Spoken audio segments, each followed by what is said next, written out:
Kodused söömaajad on küllap ühed suuremad rõõmuallikad enamikule peredest. Tuleb aga silmas pidada, et toit võib kätkeda endas ka tõsiseid ohte sinu ja sinu lähedaste tervisele. Näiteks siis, kui toitu küpsetatakse üle. Vaatame, miks ei tasu seda teha. Teatud toidu pruunistamisel tekib aine nimega akrüülamiid. Kõrgemaid akrüülamiidi sisaldusi on leitud süsivesikurikastest toitudest, näiteks kartulitoodetest nagu ahjukartul, friikartulid ja kartulikrõpsud.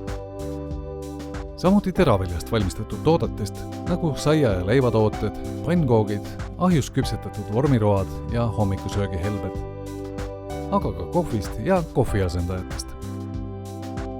Akrüülamiidi sisaldused on kõrgeimad just üleküpsetatud toidus ning selle kõrbenud või tugevalt pruunistunud osades.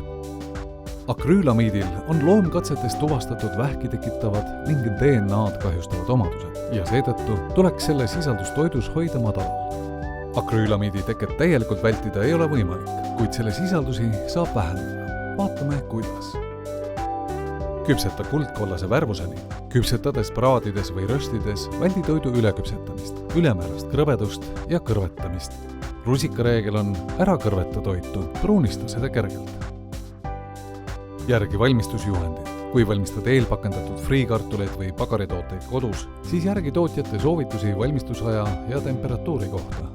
Nii oled kindel, et ei küpseta toitu ülemääraselt või liiga kõrgel temperatuuril.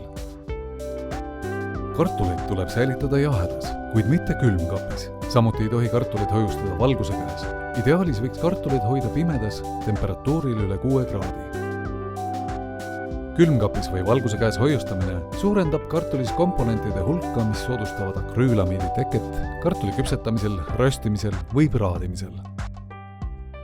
Valmista toitu erineval viisil.